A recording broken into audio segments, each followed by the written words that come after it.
2004ஆம் ஆண்டு சுனாமியில் தமிழகம் மிக கடுமையாக பாதிக்கப்பட்டது. 2004இல் சுனாமியில் தமிழகத்தில் மட்டும் 6065 பேர் இறந்தார்கள். 88 கிராமங்கள் நிலைகுலைந்து அழிந்து போனது.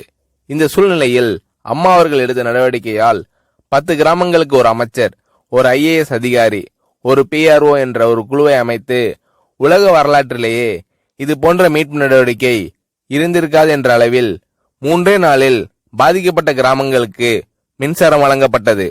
குடிநீர் வசதி செய்து தரப்பட்டது.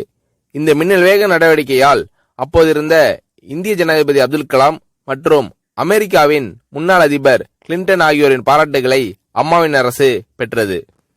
அழுத கண்களை துடைக்கும் கரம் கொண்டவர் அம்மா அவர்கள்.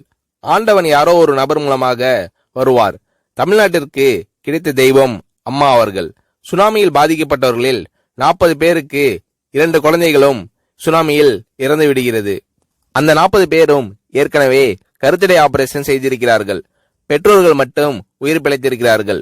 உயிர் பிழைத்தவர்களுக்கு இனி குழந்தை கிடையாது என்ற நிலையில் அவர்களுக்கு கருணைவு ஆபரேஷன் செய்து அவர்களில் பல பேருக்கு குழந்தை பிறந்து அந்த குழந்தைகள் இன்று பள்ளிக்கு சென்று கொண்டிருக்கிறார்கள்.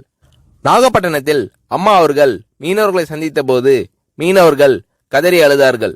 அவர்களிடம் அம்மா அவர்கள், நான் இருக்கிறேன், நீங்கள் கவலைப்படாதீர்கள், இழந்து போன உயிரை தவிர மீதி அனைத்தையும் நான் உங்களுக்கு தருவேன் என்று அவர்களுக்கு தேவையான அனைத்து உதவிகளையும் செய்து தந்தார் அம்மா அவர்கள்.